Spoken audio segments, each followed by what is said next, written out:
Yo, what's up, everybody? It's your boy Jarvis here. You're with me on my IG. What's up, IG? My FB. What's up, Facebook?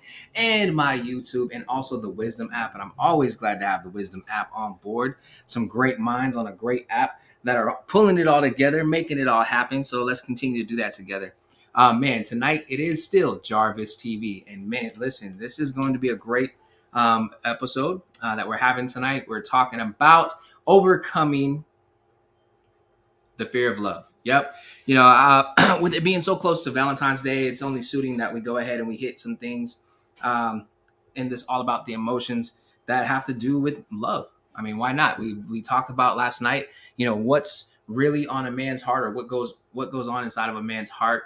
And then we also talked about we've talked about so much, but I think that what better way to start rolling into or being in the middle of this Valentine's Day weekend than to go ahead and just talk about love. Let's chop it up. Let's talk about it. Let's get there. I do think that the team, and I see my team over here on IG. They put the wrong title in. They have All About Emotions Part 16, what goes on inside of a man's heart. That's not actually what it is tonight. It's All About Emotions Part 17, and it is overcoming the fear of love. And so we're going to jump in and we're going to dive in on this conversation. But before we do, I definitely want to remind everybody that, yes, we have the Impact Rally replay. The rebroadcast coming up on February 18th. 19th, February 19th. And it's going to be starting at 10 a.m. And you can go ahead and if you want to go ahead and get your ticket for that, just go ahead and text 386 200 1394. And while we are on here, I'm going to go ahead and just run the commercial that we had for the Impact Rally so you can kind of get an idea of what this Impact Rally rebroadcast is going to be like. So enjoy the commercial and we'll be right back.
Yo, so welcome back. So that was just a quick glimpse at what it was like, and that was actually previous events that I had done. But I wanted to give you an idea of it. Is the Impact Rally was it was intimate. It was a smaller group of people, had about 20, 30 or so people there. But it was very impactful, very powerful, very life changing. And I encourage you to go ahead and while you're thinking about it right now, text 386 200 1394 so that you can go ahead and register for the rebroadcast. And that rebroadcast is going to be on February 19th. Those registration, that registration piece is available at jarvishenderson.com. But we're going to jump into this conversation. So all about the emotions, and you can definitely feel free to jump in on the conversation at any time. If you're on Facebook and you want to jump in, all you have to do, I did not send the link. Let me send the link right now. I'm putting the link into the chat. It'll be the same link and it'll allow you to come up live with me. And we'll be able to talk. You can ask me any questions, or you can just feel free to put your questions in the chat, or right there where you are, and that works as well. And I'm perfectly fine with that. If you're on the Wisdom app and you'd like to join in the conversation, all you have to do is ask to join. And I really love bringing people up to allow them to be a part of the conversation. And then for those of you who are on IG, just hit the little camera button and I'll let you come up and have a conversation. But let's talk about it. All about emotions. This is part 17. We're talking about overcoming the fear of love. Overcoming the fear of love.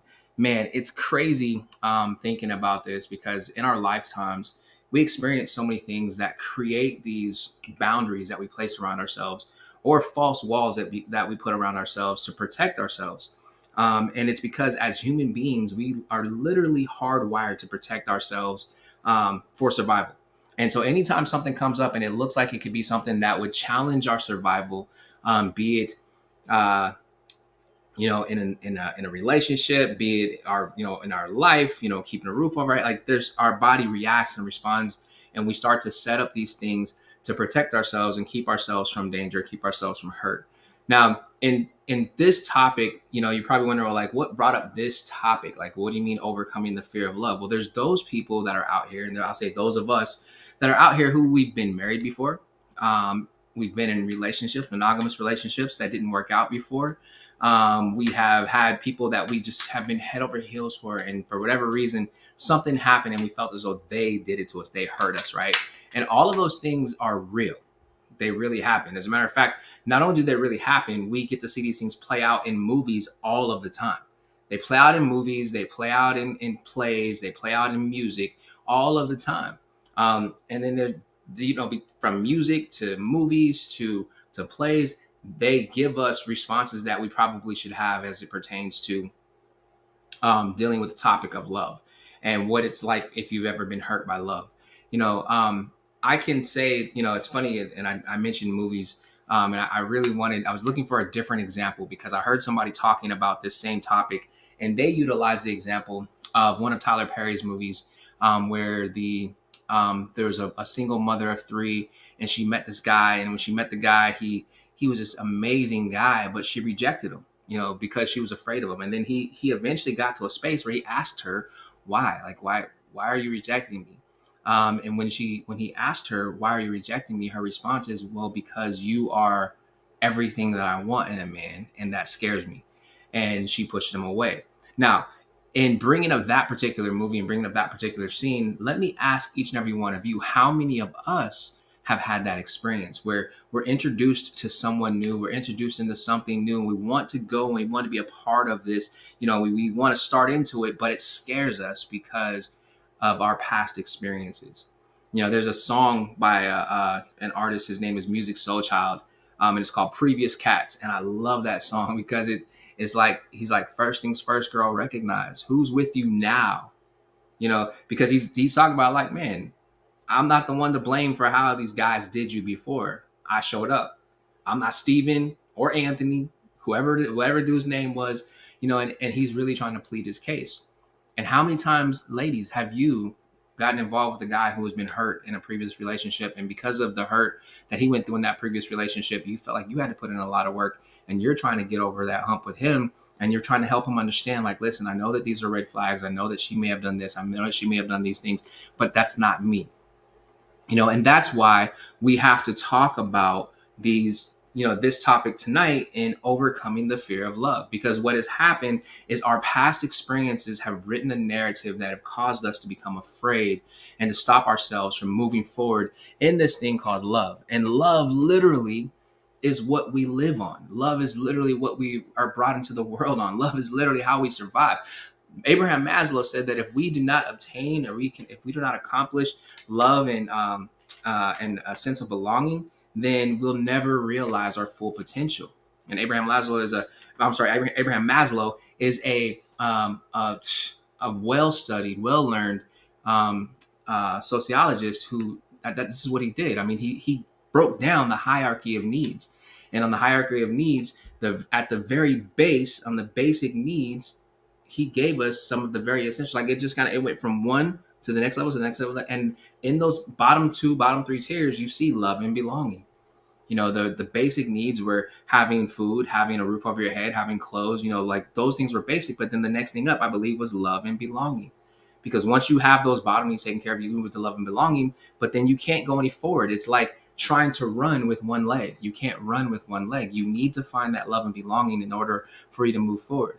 So, based off of what we have gone through in our lives, the things that we have experienced in our lives, those experiences we have associated feelings with those experiences. One thing that I want everybody to understand is that our emotions are not feelings, right? They're not. What we feel is on the outside of us. This is me tapping my hand. This is a feeling. My emotions are what happen, the chemical responses that take place on the inside of my body, what my mind is telling me, how my mind interacts and how my mind reacts. Let me tell you a story. So, as a matter of fact, let me help you understand this. With our bodies, hardwired tendency to want to react, to want to respond, to want to protect ourselves in a sense of survival. The thing that I've learned is that whenever we have an experience, we associate it with a feeling for that experience. So let me give you an example.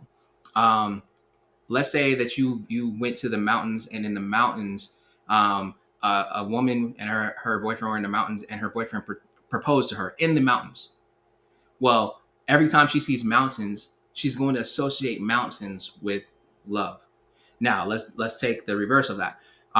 Let's say that you have a couple that goes into the mountains, and in the mountains, they the guy falls and breaks his leg, the woman falls and breaks her arm, and they get chased by a bear. Well, now every time they see the mountains, they're going to associate the mountains with being chased by a bear, being, the various things that I just mentioned, all of the bad things. Let's take another example. This is probably a little bit closer to home. If there is a police officer, and a police officer saves a child, a young black child, a white police officer saves a young black child from being hit by a car or just in some extremely dangerous situation, hands the child back to that mother. Well, now mother associates white police officers with safety and protection, right? Now let's take that same scenario, that same police officer, but you see him kneel on a black man's neck. Okay, now when we see those police officers, then we associate that with danger. We associate that with anger. We associate that with whatever we felt in that moment. So that's what I'm saying. Like, our experiences they associate emotions or feelings to what it is that we have going on in our life. And that's where if we can start to understand that, then we can literally start to make a lot of moves and a lot of shifts and a lot of changes in our life. And tonight I'm talking about the fear of love. So what I want you to do as I'm going through this is I want you to just kind of process and think through, okay, what experiences, and you may want to get a pen and paper. Trust me, I have been sitting here writing stuff for like the past hour at least. Just, I always do introspection on myself, because I need to know what's going on, what's popping, what's really happening, and what's taking this to, why am I feeling the way that I'm feeling? And it's sometimes you need to get help with it, and that's good. Get you a therapist, get you a coach, get you a mentor, somebody that you can communicate with, you can talk to. But in looking at this topic and looking at this, I want to tell you a story. So when I was a kid, I used to love to go into the water. Like, nobody could, like, if we were by the beach, I'm putting my feet in the water, and I grew up in Washington State. So the beach wasn't like the beach in California or the beach in Florida. It wasn't like the water was like cool temp at like 65, 70 degrees continuously. No, the water was pretty cold, but I still enjoyed being in the water. I still enjoyed putting my feet in the water, putting my hands in the water, doing all the stuff. Then I go and I have I watched this movie, and it's called Jaws. And in Jaws, my young mind is introduced to the fact that there are sharks out here in the water. But in Jaws, this shark is literally searching people out and killing them in the water. So in my mind, I begin to become afraid of swimming in open water. Like, I would go and I put my legs into the water. I wouldn't go any deeper than a certain amount, certain level, because I did not want Jaws to attack me. Matter of fact, I think I would probably go to about waist high, because I didn't want to die from Jaws.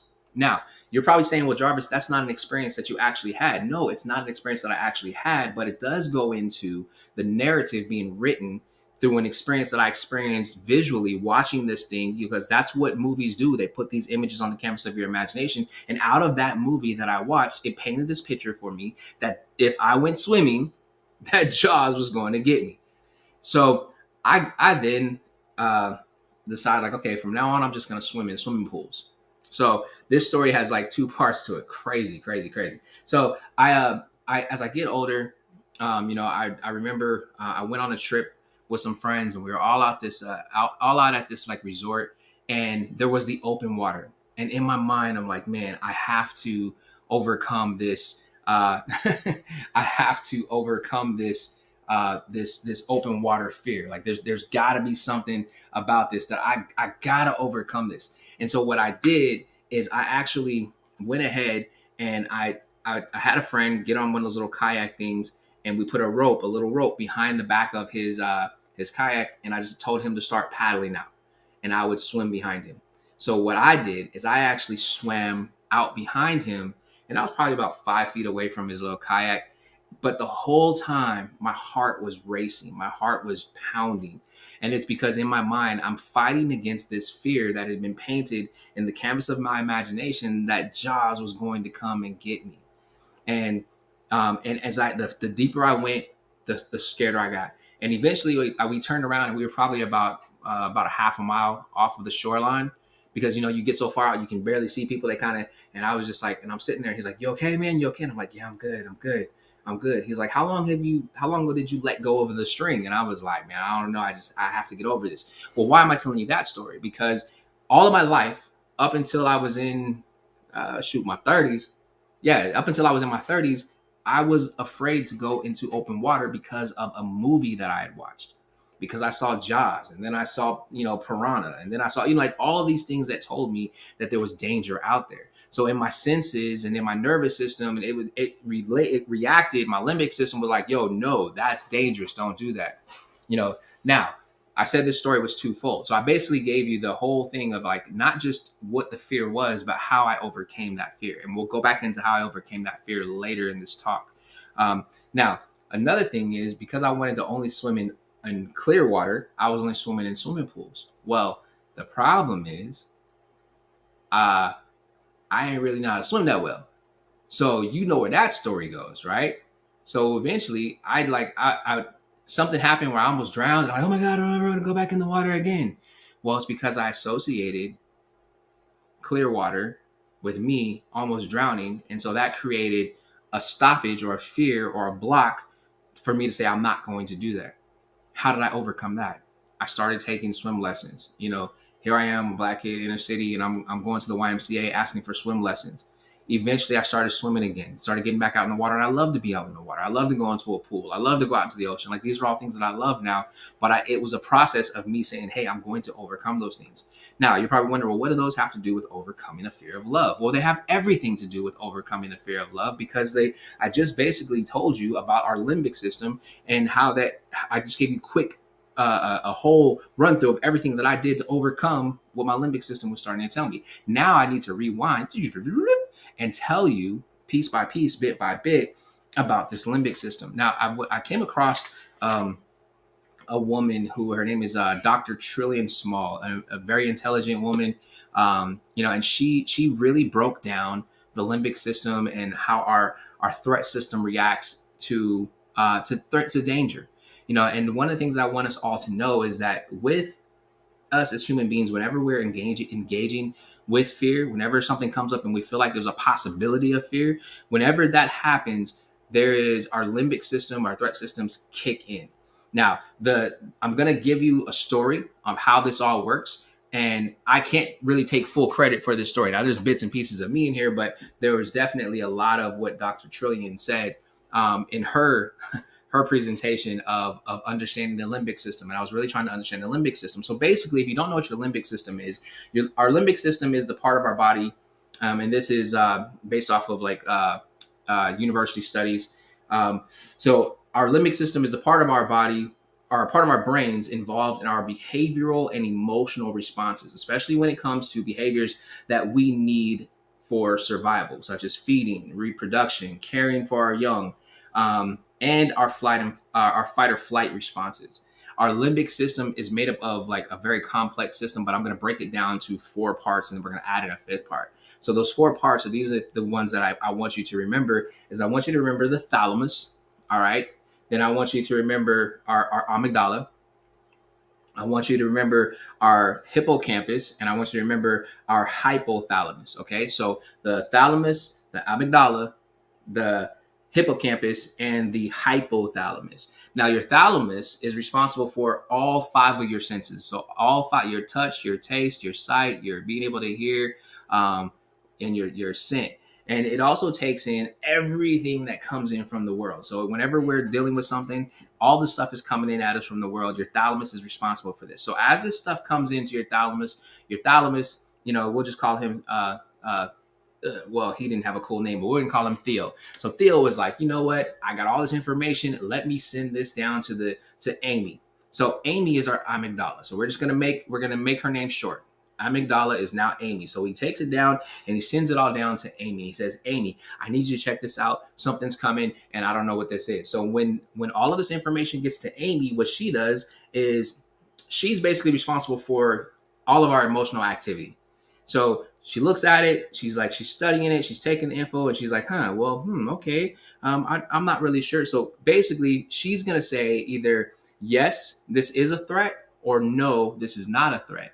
But because she doesn't want to read it wrong, what Amy is gonna do, or amygdala, is she's gonna go ahead and she's gonna send it over to, she's gonna take it over and she's gonna send it over to the great Miss Hippo. All right, so Miss Hippo is our hippocampus, right? Our hippocampus. So it's funny because the name Miss Hippo is very fitting because our hippocampus is basically a huge library of files of our memories and experiences that we have in our brain. So why not just call her Miss Hippo, short for hippocampus? So Miss Hippo, what she does is she actually goes and she starts looking through our filing cabinet. She starts fingering through and she's looking for experiences that you've already had. She's trying to determine, okay, have we experienced this before or have we not experienced this before? And as she's going through and she's fingering through and she's trying to get to where our experiences are, she gets to a space where our experiences are and she says, oh my gosh, this is a threat. She either says, yes, this is danger, or she says, excuse me, whoo, felt like I was a sneeze. Excuse me, whoo, I did sneeze. Okay, so she either says, yes, this is dangerous, this is what's going on, this is what's happening right now, we're in trouble, or she says, she's like, we're all right. Now, this is the thing. This is very important for us to remember.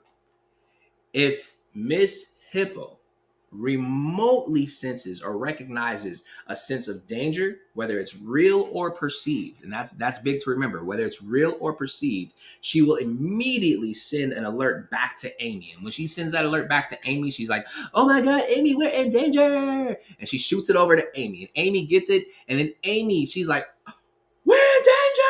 And she sounds the alarm. Ring, ring, ring, ring. And as the alarm goes off, then Amy sends all of this alarmment and everything down to the hype man, all right? And the hype man is our hypothalamus. That's why he's the hype man.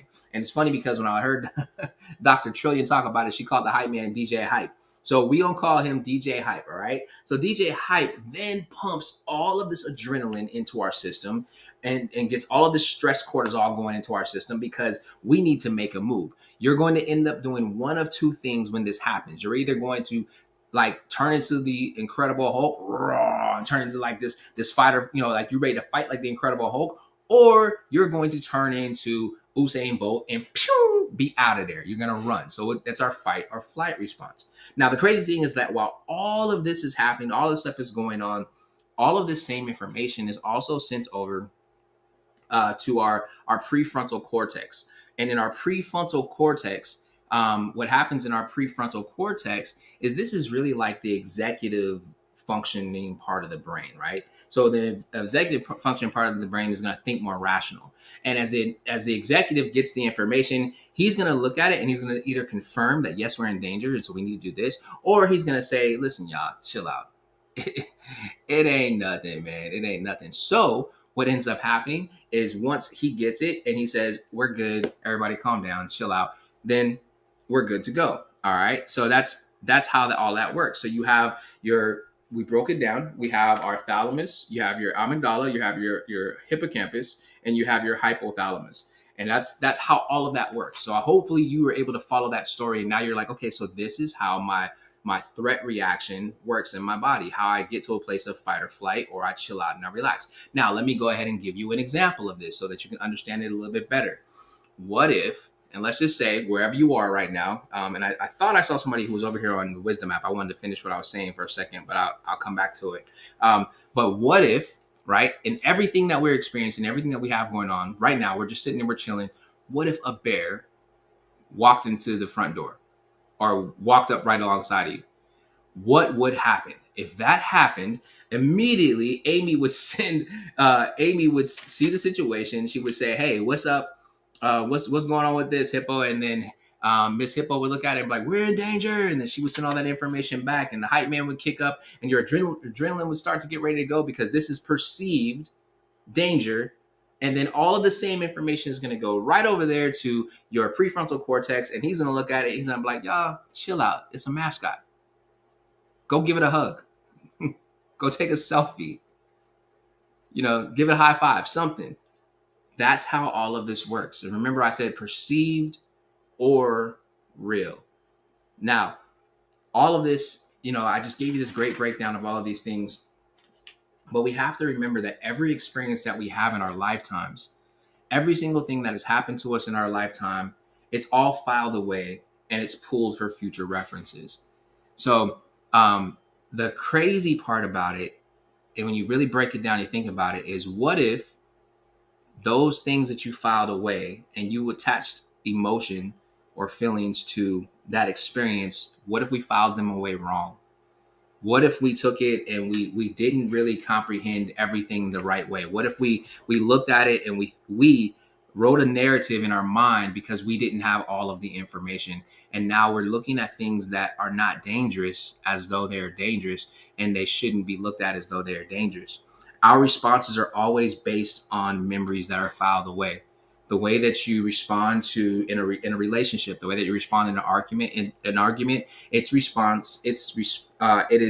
is based off of memories that you have filed away. Now, it's not just memories of things that you physically have done. You have to remember that as human beings, we are living in a world where things are beginning to become very virtual. Things are beginning to get very fourth dimensional. Like there's all of these technological enhancements around us. You have certain things you can put on. You could be in a whole new world, right? So, and I just had that song pop in my head. A whole new world. Sorry, I just had an Aladdin moment. My bad. But you have these things where now we're in a whole new world. So the memories that are filed away are not just our lived and experienced memories. They are also memories from movies that we've watched. They're memories from conversations that we've had with friends. They're memories from songs that we've listened to, on top of memories of things that we've experienced. Fear, it's not a real it's not real. Like, it's an emotion, but it's not real. And I said this before. It's our mind writing this narrative. So those memories that we have, right? And they build this narrative in our minds. They tell us a story. And in this story that they're telling us whether to love or not to love. So fear literally it's a memory recall issue. It's bringing back the wrong information. Fear, false evidence appearing to be real. False future evidence appearing to be real. False evidence from things that have happened in your past appearing to be real. Remember, I said that Miss Hippo is going to respond based off of whether it's a real or a perceived threat, whether it's a real or perceived danger. And that's where fear kicks in, because fear can cause us to perceive something to be what it's not. Now, so it's essential, or essentially what I'm saying is, like, when I'm looking at this whole fear piece, we become afraid because we don't have the knowledge. There's a lack of knowledge. There's something that's missing. There's something that we didn't know. Now, love is knowledge and intelligence, so now let's break that down, because I can say that and you're like, okay, well, love is knowledge and intelligence. What do you mean? Well, how about this?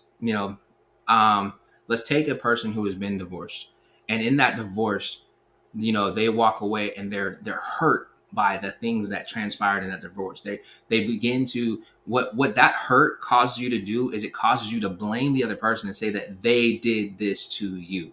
So, like, she did this to me. She did that to me. She did da-da-da to me. Or he did this to me. He did that. I feel like this because he did this to me. And the reality is, it's not necessarily what they did to you. It is what you associated, the emotion that you associated with the action or the experience that happened in the moment, at that place and at that time. that person who walked away from you and it hurt you that they walked away from you, if we really stop and we start thinking about it, we built this wall of, no, you can't hold me, no, you can't hug me, no, you can't kiss me, no, you can't love me, based off of the experience that we had, that added to that attached itself to, right? Remember I said experience, our whatever we experience, it happens to attach itself, or associate itself with the feeling. We associate that feeling with it. And in thinking about that, there's so many of us that we've gone through things and we don't let the next person in because we're still standing in the past of what somebody else did to us. We're dismissing what's right in front of our face, and what we have right in front of our face we can embrace, but because we're reliving this misinformation that's coming from our past, we're stopping ourselves from moving forward in life. So I'm going to pause there for a moment because I have my guy Creed Cole, it looks like, over here on the Wisdom app. I'm going to bring him up in the conversation, and please feel free to ask any questions or join in the conversation if you feel like you'd like to. So as I have Creed coming up, let me tell you, man, like, this so far, it's been a great conversation, or dialogue or monologue, I guess. I don't know. So, yo, Creed, what's up, my guy? Hey, how you doing today? Man, I'm wonderful. How are you? Oh, amazing, man. It's been a good day. It's been a real good day. Yep, really has. So I thought I saw you pop up earlier, and then I didn't see you, and then I saw you pop back up. So I was like, man, let me catch him now. Oh yeah, I had to get off for a minute. Like I said, it's paw night, so Oh, okay. So, yeah, so man, talk to me, man. So the topic is overcoming the fear of love, and I just kind of went through explaining the limbic system, which is our threat system, and I kind of gave it in like a more of a not so technical terminology way. Yeah, I have a poster of the critical mind theory, which is, it simplifies what you were just saying. So yeah, in my office, I explained that theory before we go any further. So yeah, I understand what you're saying. Okay, cool. So what are your thoughts on it, man, so far with the things that I've shared as far as overcoming the fear of love? Well, you can look at it a few ways, but one way that I look at it sometimes is that, um, do we really know what we looking? Do we really know what love look like? So, like, if you look it down in your knowns, down in your subconscious, what I'm saying, that's reward area. Like, whatever it knows, it's going to go after. But whatever it doesn't know, it's going to be afraid and reject. And even if it's good for you, it's just not going to realize it. So, if you fear love, then do you even know love? To even, because I don't really. If you if you fear love, I think that maybe whatever else you dealt with before that you thought was love that hurt you, and you thought you saw it and didn't, you just got afraid to try again. Yeah. But because at first you never saw it for real, and then even with your childhood your upbringing, your caregivers, yeah, depending on which caregiver were you most attached with, and how you view love that way, you tried to mimic looking for that. Right. That may not have even been genuine, or it may not even been the best representation, or even true love to either. Right. I mean, we have these artificial realities of what love looks like based on our parents, or based on TV, or based on what we assume. And then when we get to that thing there, and it just doesn't make us feel like we expect love to make us feel like. Man, that's good.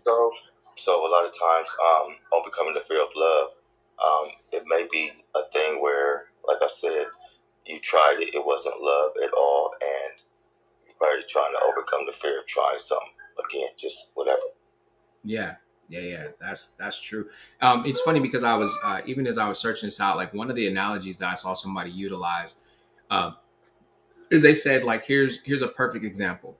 A guy goes to the woman that he loves, man, baby, I love you, and she says, oh, really? How do you know?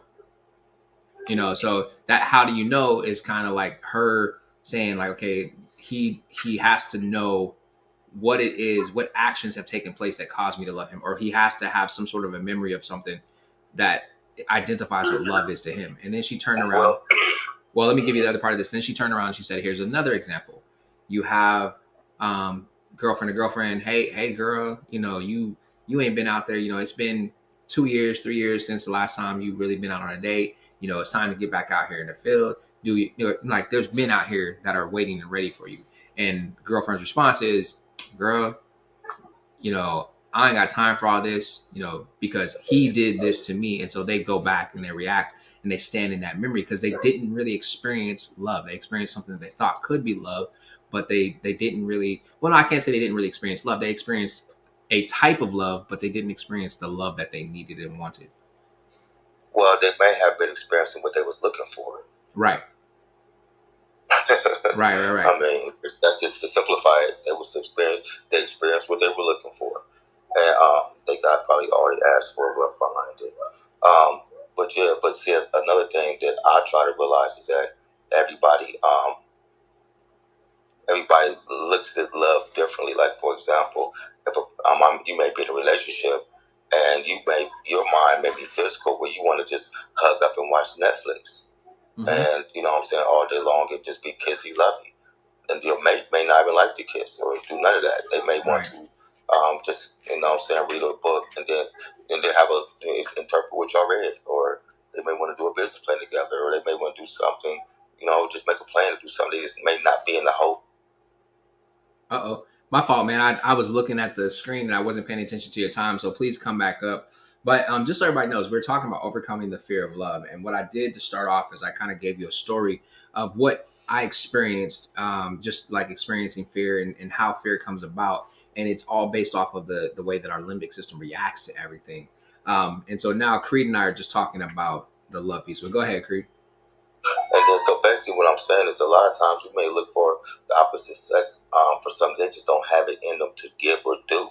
At first, they may do it because they may have like maybe 30% physical in them, so 40% that is. So they may kiss and hold, but after a while, it just wears on them. They're just not into it. Or some may just want to. Everybody's into the same thing, for real. Right. And once we realize that, it doesn't mean there's deficiency anywhere.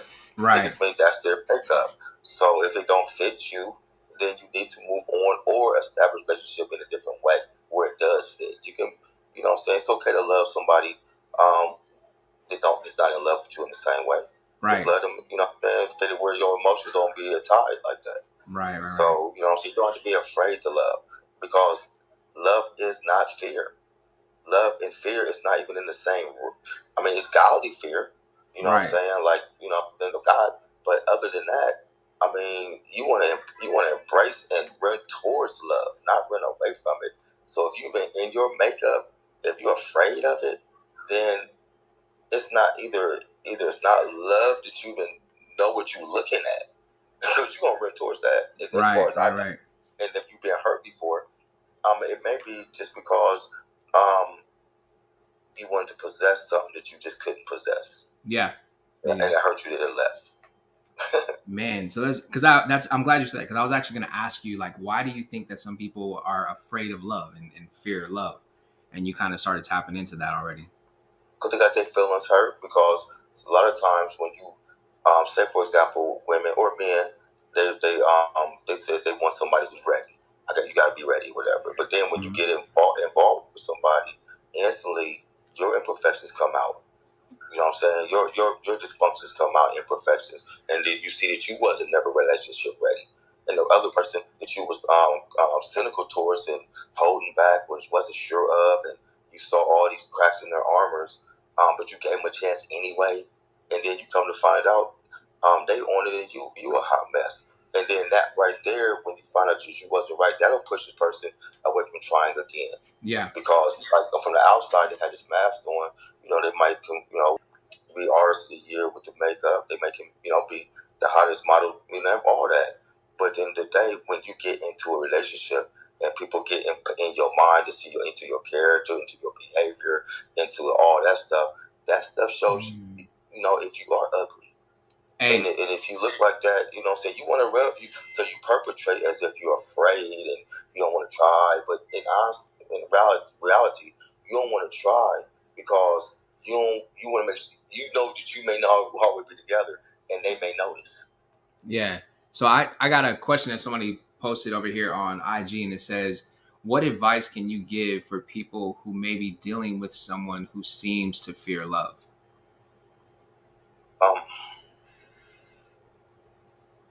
someone seems to fear love, Yeah. I, I think the advice that it's just that's a tough one. For me, that's a tough one. Yeah. Because a lot of times it's them. So the advice that is that you have to somehow do some through motivative interviewing, like a series of questions to lead them to the outcome that yes, I do fear love, or yes, I do have some reserves, and then you have to somehow get some therapy maybe, or you use some therapy skills yourself to try to get a little bit about their past or find out what happened, because post-traumatic stress disorders, and also a lot of times when you was rejected or if you never was with your mate, someone who that person may be emotional. Right. You know what I'm saying? You have to show them that you love them more. You have to reassure them more often. If you notice that's how they are, then and you just have to sacrifice and do that. You know what I'm saying? Then once they get in their comfort zone, and also if it's a man, then I know one thing that helps for real is give him the ability and the opportunity to lead. Like, even if he might mess up, even if he might be slow or whatever the case may be, still just roll your sleeves up and just get ready to clean up his mess a little bit until he finally get it together. But don't just take the leading role. Don't just show him that you love him, and then he'll just automatically. But by being patient, love is patient. Yes, it is. So so you ran out of time again. So please come back up. And I will answer this question as well. What advice can you give for people who may be dealing with someone who seems to fear love? So the advice that I would give, I definitely would echo a lot of what Creed was saying, and I would also add in, if this is someone that you yourself love, then I would say continue to love them through it, because there's different types of love. Like last night I mentioned the 8 different types of love, and I kind of ran through them really quickly. But if we focus on just like the majors, so you have eros love, which is a sexual erotic type of love. You have philia love, which is like a love it's a brotherly love, a sisterly love, like you're really there. Philadelphia, city of brotherly love. You have the storge love, which is your familia love, like your family love. That's a love that mothers to her children, fathers to their children, your family. That's the love you have for your family. And then there's the type of love that is the strongest love that's out there, and that is unconditional love, which is called agape love. And it's a huge one. It's a big one. And if you can unconditionally love and support somebody, you'll eventually see them start to turn and come out of hiding. Right. And to add content, right? That agape love, that unconditional love. That's once you get the love in yourself to the point when you come out that you loving with non-malicious, plus you're loving with nothing in return, whatever you do. Right. You don't expect anything in return. You're not looking for anything. And then for that person that wanted advice, just love that person where he's at. Yeah. Just meet them where they at. Like, don't try to put them where you at. Don't try to just wherever they're on the road, the journey. Just love them in that way, and then just kind of like let it just be patient. Let it work. Let it work. You know what I'm saying? But I'm not saying lose your positive energy. I'm not saying go down with the ship. I'm not saying that at all. To thy own self be true. I'm just saying though is that you have to find a way to still hold yourself up and hold control, but yet still just though your positive energy has to be in a more of a humble way. Yeah. Even just a humble way, because humbleness will break that evil stuff, break that funny stuff, break that depression, break all of that. Just the love and the humbleness and the patience. Yeah, no, that's good. And just to give everybody the other types of love, just to go along with what you're saying, you have the self love, and your self love. There's actually a word for that one. Your self love is your, and I'm trying to recall it off the top of my head. So you have mania, which is an obsessive love. You have ludus, which is a playful love. You have pragma, which is an enduring type of love, and it's philosia. Philosia is the self love. So if you can actually master your self love, it helps you love other people. And that's huge, because like. No. Go ahead. Because I got you on a time limit, so I want you to go ahead. But the reason why it is huge because It's a radiant love. Love is radiant. It's energy, and you feel it. It vibes off of people. That's why you call it vibrations and currents, like currency. So to make a long story short, if once you have a certain level of self love, and also you come out and when you with a certain level of servitude and humbleness, like with, and still be courage. And I'm not saying be low with nobody or nothing like that. I'm just saying when you just come with a certain level of confident type of love, of self love, then whoever is in your cipher, whoever's around you, they might try to do that, or but your energy is just gonna just raise them if you do it properly. I'm not saying it's gonna be overnight like a snap of a finger, but once love is contagious. Man. So if you're really having a problem with somebody, with somebody you with, and them dealing with the fear of love, then just know that love is contagious. So how much love is you showing for real? Like, how can you sleep and be with somebody that cooking and loving them and doing stuff like that, and that stuff don't rub off on them? You got to find a different way to do it. You got to dig deeper inside yourself and find some different energy, man. Yeah, and I'll even say this: like, if you're loving somebody and you're loving them unconditionally, unconditional love can vary. Like, it doesn't have to always lead to an eros type of love, that erotic type of love. You're right. It can lead into that philia love, like that. There's nothing wrong with that. It all feels the same. Yeah, that platonic love. Like, love is. And the thing about it, Creed, and I'm gonna tell you this, like, and I've said this before: there's not one person on the face of this planet who wakes up that does not want to be loved. Not one. Yes. Not one. So go ahead. So why don't everybody just share it? Now, if you think rational about what you just said, it's really simplified. It's simple. Just everybody just share it. Just share the love, and then everything will be okay, right? Right. But we want to be self-centered. But that's when the other side of into self. You got to understand, when you say dig into self and love self, it doesn't mean in the self-centered way. Yeah, absolutely. And I need you to come back up one more go around so we can finish that part of the conversation. But as we're looking at this, you guys, like, we're talking about love, overcoming the fear of love. And Creed is adding some great content and great value to it. And then there's after this last go around with them, there's some more things that I'm gonna give you, but then I'm gonna talk to you about creating what's called extinction moments. Because what we have to do is we have to remember our responses are based on the memories that are filed away. And every experience that we've ever had in life, and I'm looking at my notes because I want to make sure that I'm saying this correctly to you. Every experience that we've ever had in life is filed away and is pulled for future references. The challenge is not every experience was filed away correctly, because there are those that were perceived and there are those that were real. So going back to you, Creed, I want to give you a chance to come back up, man. Just know that in the subconscious, but in the subconscious, all it knows it knows it. It doesn't know if it's good or bad, right or wrong. It wants to be. It's going to be rewarded, right? And things that are recognized is looked at in the subconscious as a rewarding thing. Yes. Things that's not recognized is looking at it as if stranger danger. So if you seeing love, you scared of love, that's stranger danger. That means you don't know what it look like. Right. Absolutely. I don't mean it like that. I'm just. No, but that's a great way to explain it, because that's a way that we can identify with it. That's a way that we can see it and understand it better. Yeah, because I can explain it in 3 different ways: the way you did, the critical mind way, in the spiritual way, in the Bible way. Yeah. But for me, it seems simple. It's like overcoming the fear of love. Why you hate what you fear, when you hate what you don't understand, and we fear what we don't understand, and we fear how that go. And so all those things there, hate and unknowing and not understanding, that all is one circle. Now, if there's a word called love attached to it, it's attached to what? Not knowing. Man. Go ahead. No, because what you just said. If you hate it, then you don't know it. Because remember, I said that fear is a memory recall issue, and it's also a part of a lack of knowledge. So to fear loving again is you didn't know.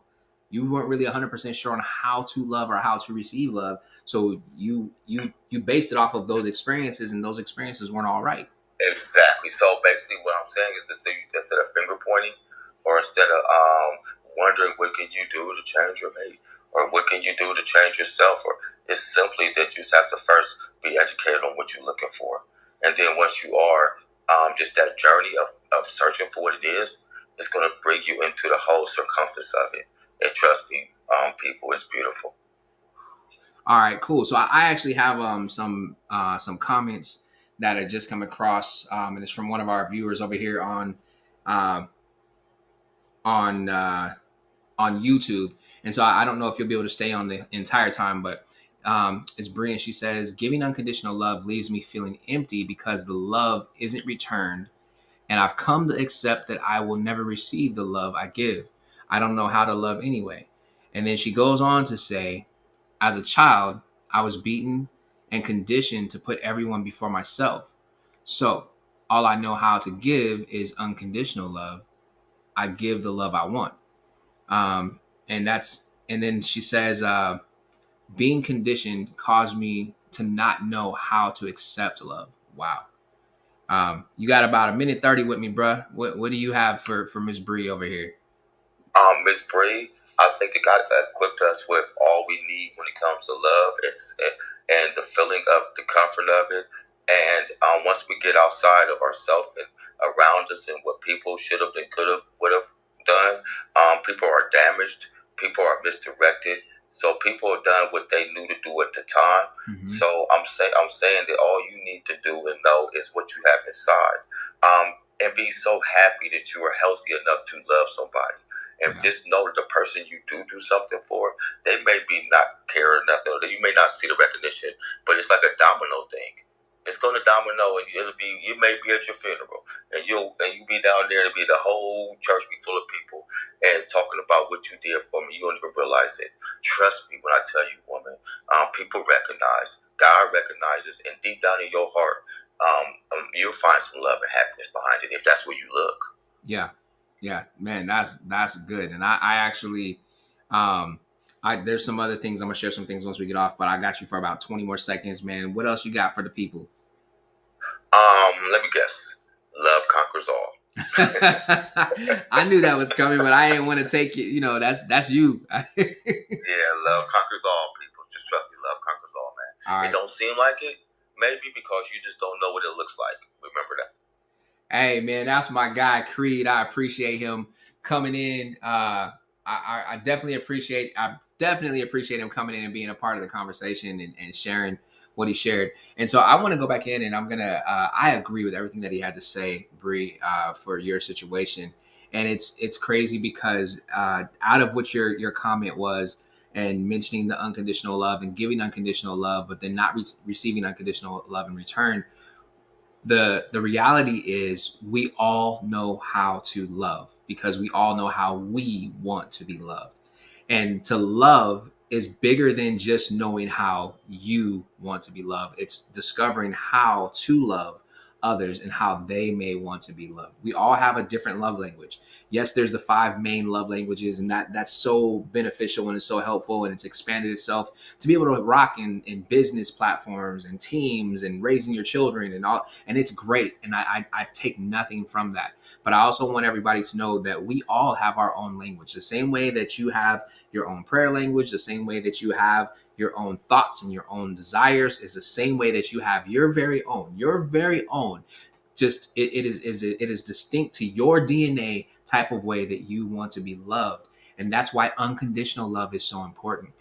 Bree, I wanted to share this. So as a child, I grew up without a father. I don't know my father. The story that I know of my father, and I tell it in the book Dear Fear Men, which you can definitely get over on jarvishenderson.com. Matter of fact, go get it now. But the the story that I tell in there is about how my father walked in, picked me up, turned me around, kind of did the whole Lion King thing, and after he did his whole Lion King thing, holding me up in the air like Rafiki, I think the dude's name is. He sat me down and walked out, and my mom never heard another word from him. I never heard anything from him. I don't doubt that he has searched me out. I don't doubt that he's even seen me at times, but I've never had a conversation with this man. I've never seen a picture of this man. I look so much like my mama. I don't even know how much of him I have in me. That's just the reality of it. The downside to that is that I was looking at and as I'm studying out all this stuff, trust me, you guys, like I'm not just talking about this stuff and not applying it to my life. I ask myself questions sometimes. Like I look around and some of some of the people that I can confide in the most, as a man, there are women that are strategically in my life. They're friends. It's not anything romantic. It's not, it's just there are people who are in my life that I can talk with, that I can be real with. And I sat down and I was asking myself, like, why is it that I have so many female friends that I can confide in, that I can communicate with, but there's a lack of having the guys that are there that I can sit down and I can talk with? Well, the problem is, and I identified this in my mind, is that the guys that I would identify with, that I want to identify with, that I want to be able to sit down and just pour my heart out to, I'm afraid to do it because I was rejected by a man when I was a child. When I was a child, there was a man who said that he did not want me. And that hurts to come to that reality. Sometimes you got to take the mirror and you got to put the mirror at your own face and start looking at yourself. So if you're somebody who's going through things and you don't have a coach and you don't have a mentor, or you don't have a therapist or somebody that you go to, I recommend that you go to that, because it'll help you identify those things. It's easy for me to communicate with women because my memories of women in my mind, good and bad, the good outweigh the bad, because I was raised in a house full of women. I had a mother who loved me and cared about me, who never told me you're going to be just like your daddy. She never said that. She never told me I wasn't no good. I got yelled at because I did things that were wrong. Yeah, I got popped because I did things that were wrong. My mom was a disciplinarian. She held it down. Yes, but she built me up. I had my sister in my life. My sister was like, man, you better look out for my little sister. Forget me, people looking out for me. They need to look out for my little sister, because she was the one she was like my rock, like the protector. Like that girl was like a pit bull. You mess with me, I'm sorry for you. Ain't nothing I could do for you. And so I was surrounded by women who loved me, who nurtured me, who cared about me, who wanted to see me succeed. As I made mistakes in life, they still loved me through my mistakes. They still cared about me through my mistakes. As I succeeded and I had these awards and these things that are these accolades that were building up in life, they celebrated my accolades. So with that, I have the women who have always been there to celebrate and help me move forward, and the men that were just kind of like, it's like, where you at? Now, along the way, I created relationships and I discovered, someone here, someone there, someone there, someone, I got about a handful of people that I can go to. But even when I sit down and I think about it, like needing to go and talk to them, be like, man, I really just need to sit down and talk to this person. There's a level of fear that rises because I experienced not having it when I was a child. And the only way that we can overcome these things is we have to, and remember this, extinction moments. We have to create extinction moments in our lives. That's how we overcome this fear of love. We have to create extinction moments in our lives. What is an extinction moment? That is a moment where a particular thing is completely eradicated from your life. The thought of it eradicated, the memory of it eradicated. If you think about when everybody talks about the dinosaurs going extinct, we don't see dinosaurs anymore. They're extinct. They're gone. It's gone. It's something else has come in that has overcome that. So as I see down here, Bree, you dropped in your thank you. You're very welcome. I know that came on right after Creed. You also have another comment in here. It says that, okay, I'm learning to understand the love given to me by others. I may have been given love and misunderstood it because I didn't know what love was. That is a very big and mature and great way to look at it. And I will tell you guys, man, there's so much out here in our lives that we're going to experience. And as we experience all of these things, they come at us. Remember how I broke it down to your thalamus is bringing these things in. And whenever we operate in fear, that means that there's a lack of knowledge, because fear is false evidence appearing to be real. That means that whatever has been perceived to be real now jumps in our minds, and we're afraid of what's been perceived in our minds. And as it pertains to love, if you did not receive the love that you were looking for as a child, if you didn't have the nurturing parents, that can create how you see and how you view love. But I want to challenge each and every one of us to start dropping our walls. I want to challenge each and every one of us to start creating these extinction events. And these extinction events are going to be events that we create that are going to give new counteracting memories to override the lies and the stories that we've told ourselves. Remember, I said that the things that have happened in our lives paint a picture and they tell us a narrative. The TV shows that we watch, the movies that we watch, the songs that we listen to, the conversations that we have, those things are all painting narratives in our mind. And the only way that we can ever really truly overcome this thing called the fear of love is to create opportunities to love again. That's the only way that we can do it. We have to create these new opportunities that are going to create new memories that are going to override the old memories that are being held in Miss Hippo's office and this huge library of memories that we're going to be able to tear down and we're going to be able to destroy.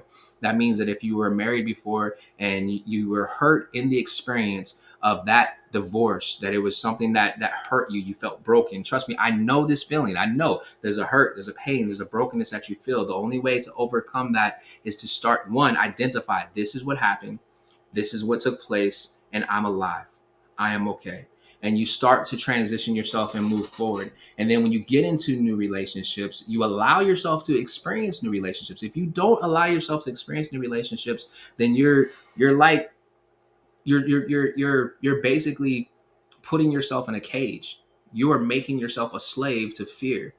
And I would much rather be a slave to love than a slave to fear. And I know it sounds weird to use the word slave, but I would want to be, I want to be so captivated by love that it compels me to work for others. It compels me to serve other people. It compels me to do for others. It compels me to give someone a compliment. It compels me to want to lend a, lend a helping hand, do a coaching project to partner with you.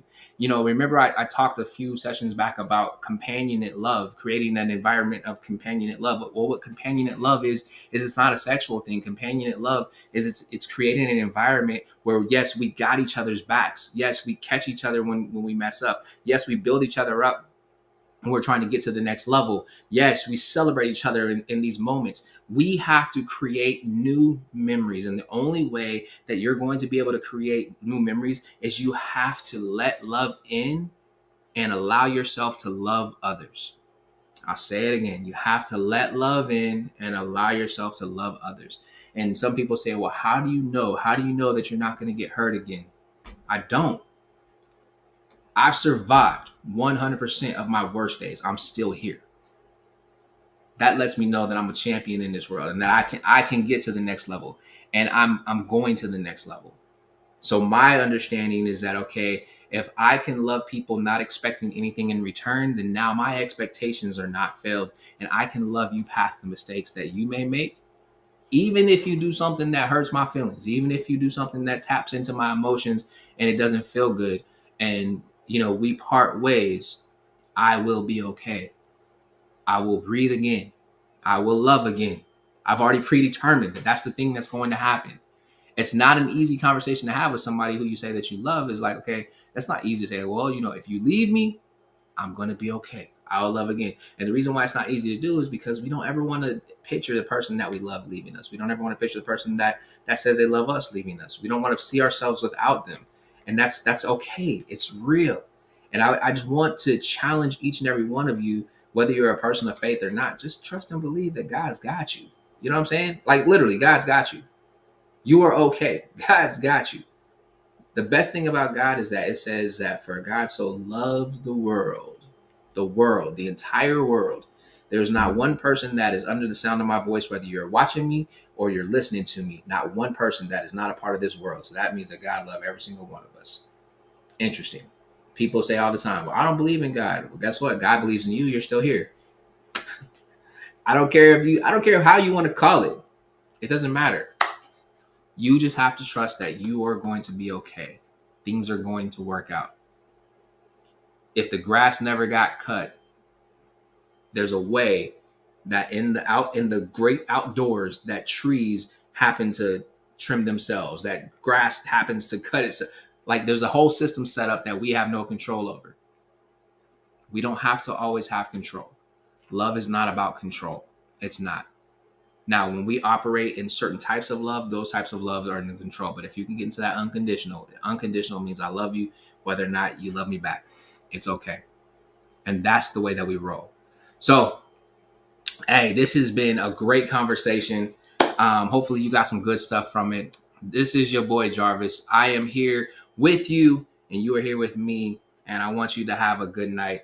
Hey, love again. Like Creed said, love conquers all. And we out. Peace.